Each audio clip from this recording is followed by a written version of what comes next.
Calle Åkesson. I don't know if that's exactly right, but Åkesson otherwise in English. Great to have you on the Joy of Padel.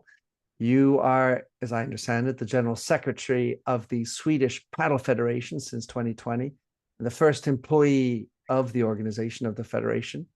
And you have seen the rise and, let's say, consolidation of the Yeah. Swedish paddle industry. In your own words, let's start with who is Calle? Well, I'm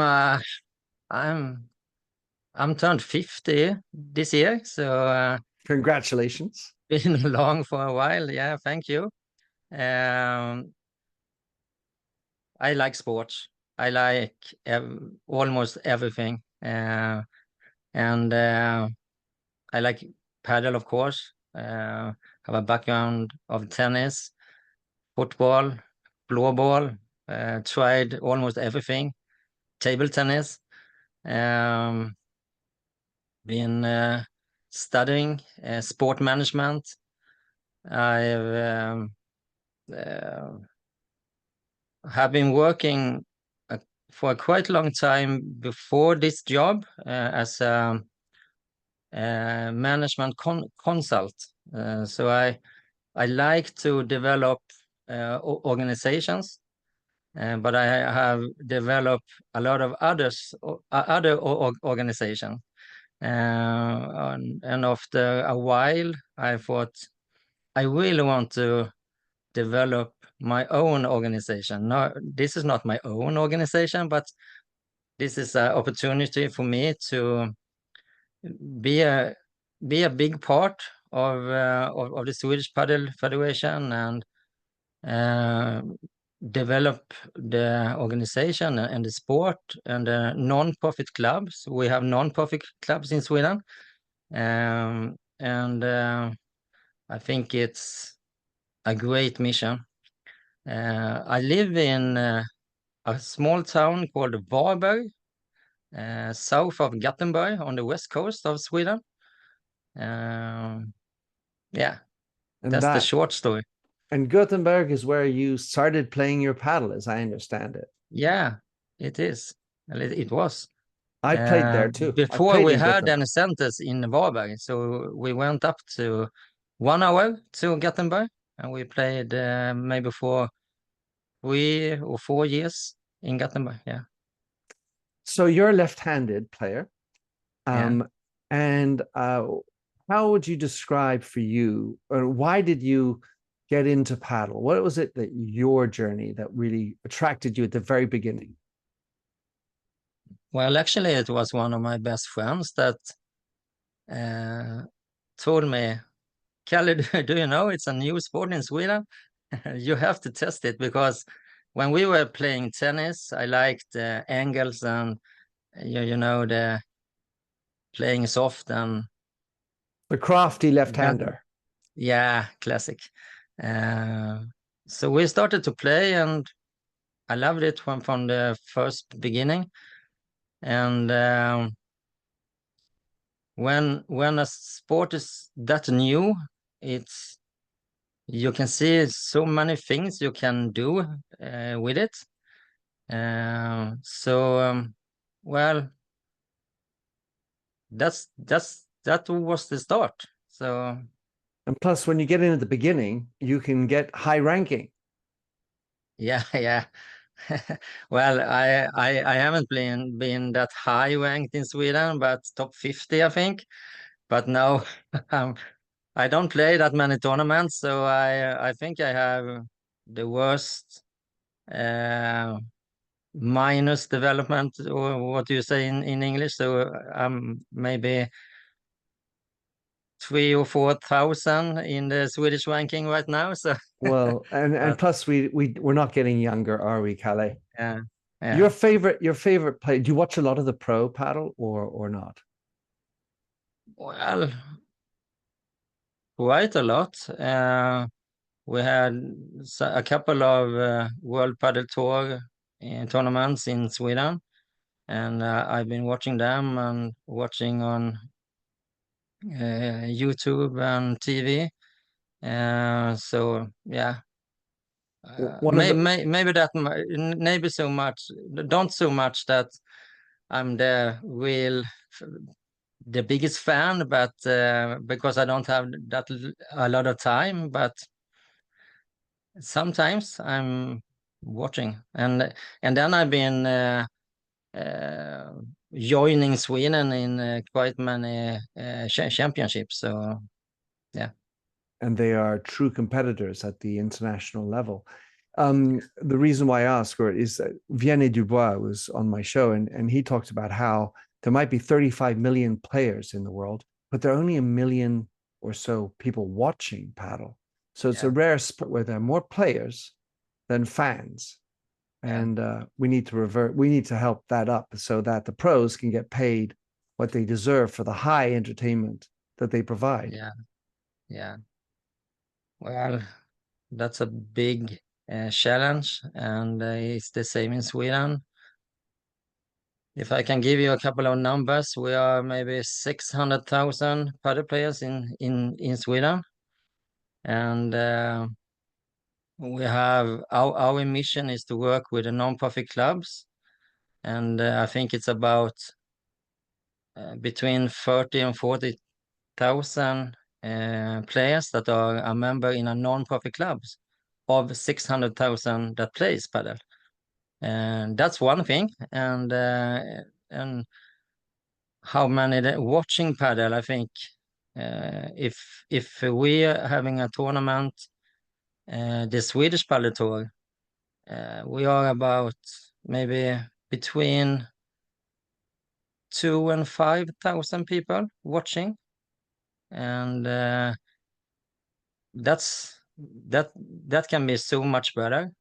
Then when we were on the Swedish Champion Week, when they're gathering a lot of sports like the Olympics, but in Sweden, we had almost 300,000 viewers, and that's quite good for us. But we have to be on that level every tournament. But well, we have a journey to do to come there. Well, speaking of journeys, the Swedish Padel Federation is a standalone unit. I had recently Tom Murray on my show, and Tom, who runs the paddle within the Tennis Federation, which is a very different path. And it seems to be there are maybe 28 or so countries that have it within the existing federation. How did the Swedish Padel Federation get started by itself? Was that a shoe-in, or was there at the very beginning some ideas that it should be part of the Tennis Federation? Well, in the beginning, I think it was a couple of players that wanted to play tournaments and maybe play for the national team and championships. So the Padel Federation started 2010, I think. And then we had a big goal that to be a member of the Swedish Sport Association. I think we are maybe more than 70 sports that are a member in that association. And just before we became a member, I think it was 3 years ago now, and we were doing a quite big work with the Swedish Tennis Federation. If we're gonna be a part of the Tennis Federation, or if we're gonna stand by ourselves to be a member in the Swedish Sport Association. And we are both tennis and paddle agreed that we should be our own sport. So it wasn't a big issue for us. But I know it's maybe working quite different in other countries. I think the UK think it's good, and the Netherlands, think it's good for them, and some other countries it's good to be apart. So I don't think it's a one way to go. I think it's important to look into it in that country and make the decision for what's best. And we think it's the best way in Sweden, but yeah. Well, it's interesting because Italy, one of the other huge adopters of paddle, has it within the Tennis Federation, and they changed the name. So it's the Italian Federation of Tennis and Paddle in the name, which is maybe where England or Britain has to go one day. But let's talk about the Swedish market. Of course, I've had Danny Windahl. Hey, Danny, on the show, and we talked a little bit about Sweden. I expect to have more players from Sweden because you guys are on the rise. You grew in a very special way through the pandemic. Then it seems that we're in a consolidation phase. Talk us through what the rise in, let's say now, consolidation period that we are now having in Sweden in paddle. Well, I think there was quite many entrepreneurs that thought they could do quick money in paddle, and I think many of them. I have a big respect for every entrepreneur that trying to help us to develop the sport in Sweden, but you have to do the analyze of the market. Maybe it's not a good business case to build a paddle center on the other side of the road if there already are a paddle center on the other side. So I think during the pandemic, there were so many people that could play paddle, and to think that's the way we're gonna have it here in Sweden, that was quite naive, I think. But many of the entrepreneurs have done a great job, and thanks to them, the non-profit clubs can also develop.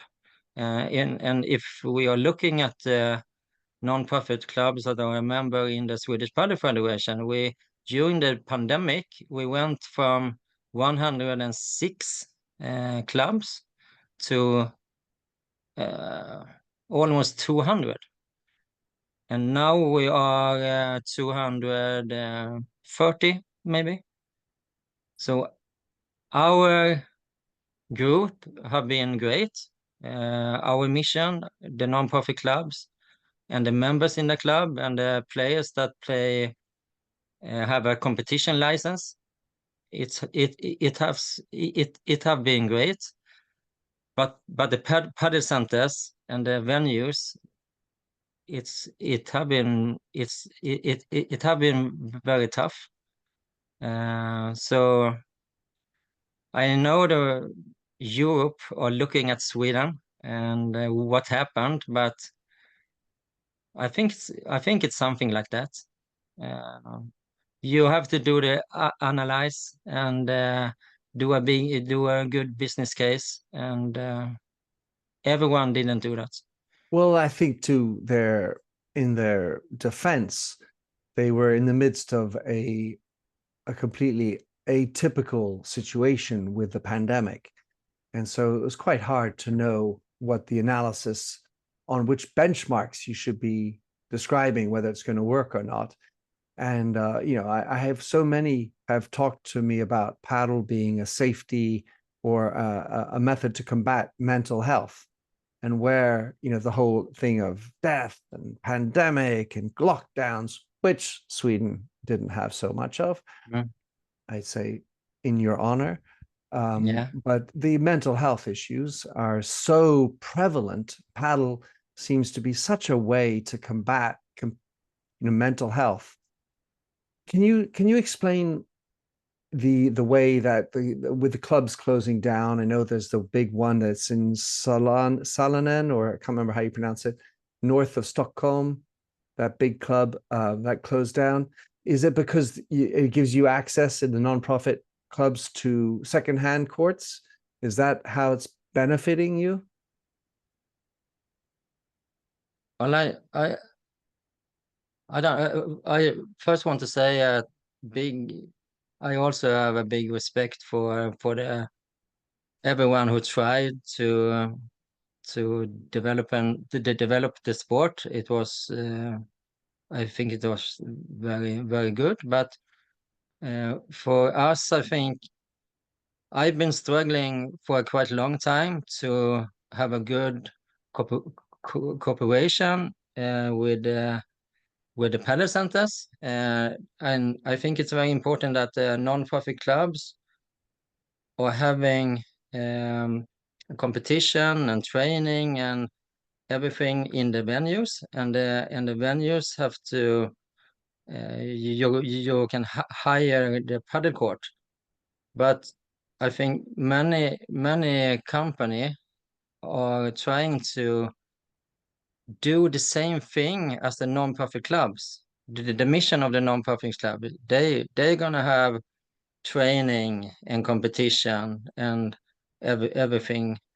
So it was a kind of quite a big struggle to who's gonna do what in a paddle center.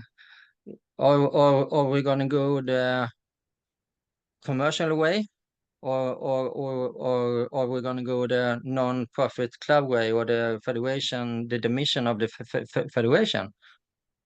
So it's so important that we can work together, the clubs and the companies, but to have a success in that, we have to talk who's going to do what.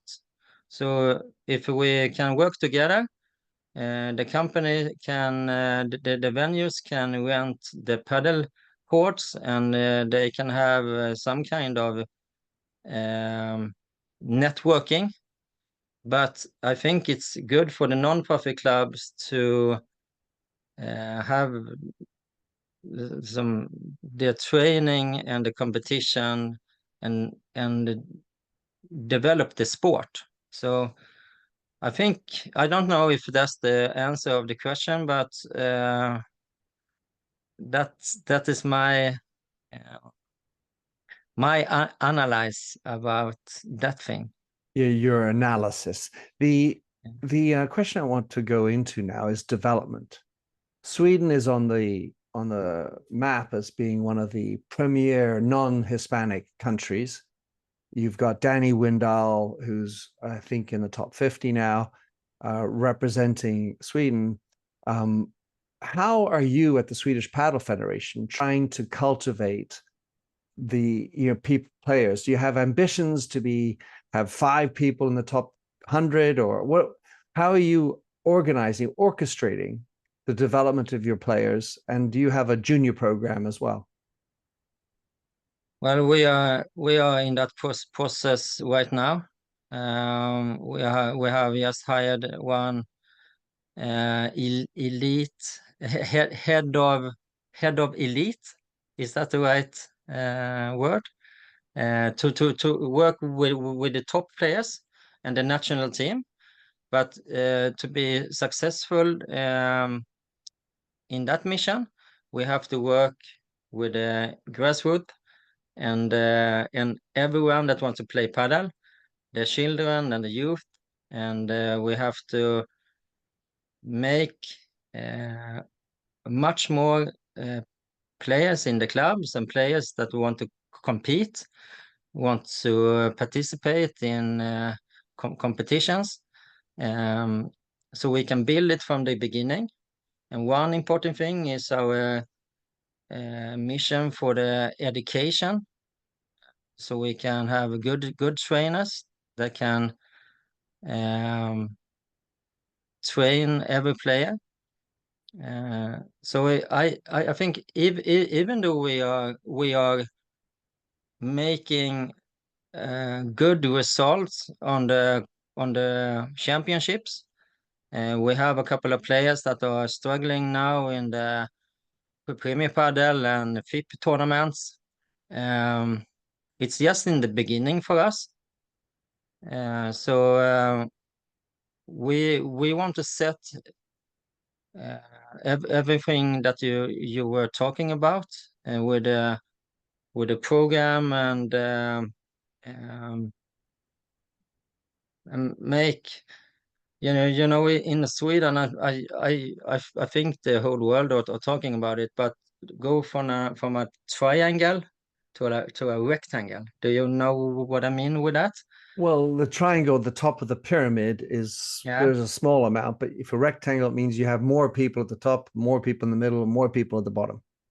Yeah, and paddle for everyone for the whole life. So we have to do things for every player, every age, in every age, and in for everyone. So of course we want to fight about the medals in the championships. We want to have top players in Premier Padel, but to come there, we have to work with everyone from the grassroots. So I think that's very important. Getting the right coaching in is going to be, of course, an important part of that. Do you have, I assume you have some kind of formation training program to bring in paddle players? The challenge being, if you weren't sort of born in paddle and you weren't living in Spain, you might just be transferring tennis players into paddle as opposed to building pure paddle coaches. Yeah. We have a couple of players now that started to play paddle from the beginning, and it's great to see them. And we have one player now going to the World Championship. And actually we have we have more than one. We have a couple of players that really started to play paddle and they don't started with tennis. But it's a challenge to work with a good training program, and I think it's going to take a lot of years to be successful. It's so easy to just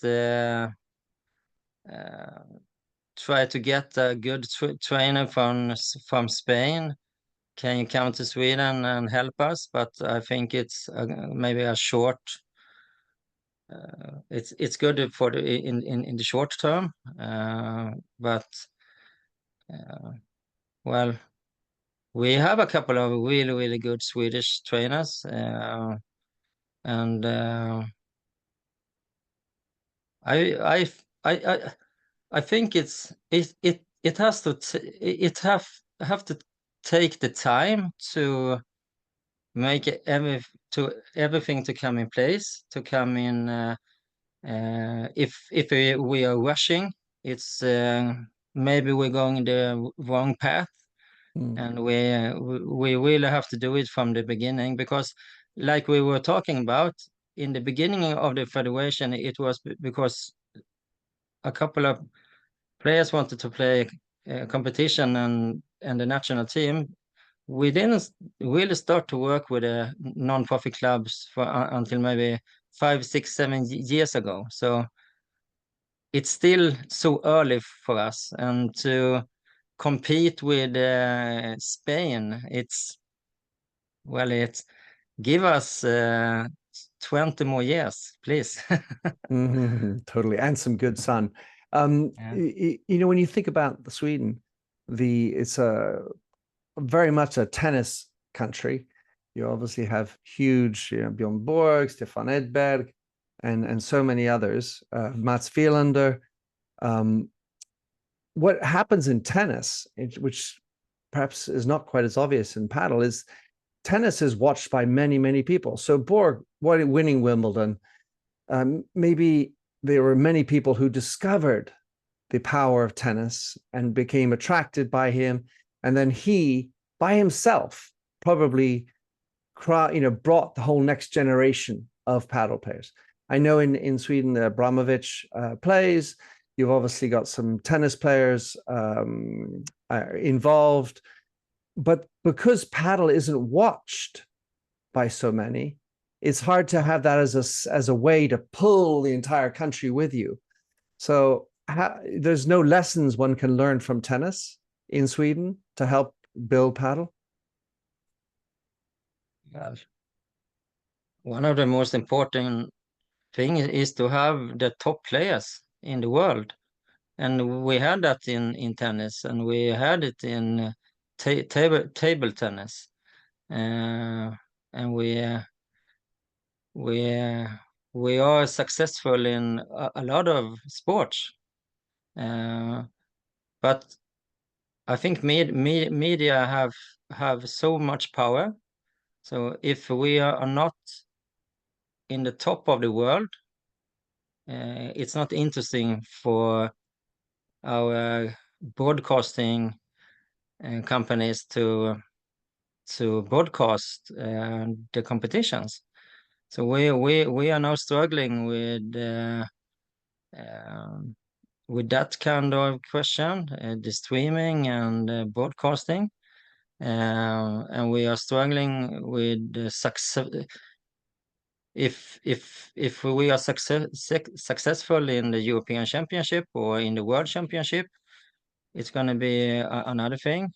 But when tennis and table tennis have their success, the federation have a history of maybe, I don't know, 50 years. So I think it's a little bit unfair to compare, but it's a challenge also. We like the motivation to come at the same spot and the same place that tennis and table tennis and some other sports in Sweden. So, but give us, like I said, a couple of more years, and we're gonna be there, I think. Well, I hope so for you. That's the mission. That's the mission. Yeah. So one last question for you, Calle. Paddle culture. So I've been playing for a long time. I have a strong personal conviction that paddle has its unique culture. However, that is a biased opinion. It is basically because I spent so much time playing it in Spain at the roots, if you will. So I think that there's something, and I'm wondering to what extent you believe there is a specific culture to paddle, i.e., some sort of pan-international. It's a one culture that every country should have, or there is a Swedish culture to paddle, and if so, what is that, and how is it different from the Spanish culture? Wow, you couldn't prepare me for that question. Well, we are talking a lot of one thing we are talking a lot of in Sweden. It's if paddle is a individual sport or if it's a team sport. Great question. Yeah, and I think that's one big thing when we are talking about the culture. If it's like tennis players, they are playing a lot of single and one player, and then they have to play a double in pairs. And then we have the championships, and in Sweden we have a Swedish Padel League when the clubs are playing against the clubs. I've seen, by the way, I've seen some of those club matches. I've attended them, so I've seen how competitive they are. Yeah. So I think it's important for us to build a culture that you have to be an individual player. but you have to play together in a pair for every match, but also be a member of a team. And what's important to be a member in a team? Well, it's maybe the team before myself.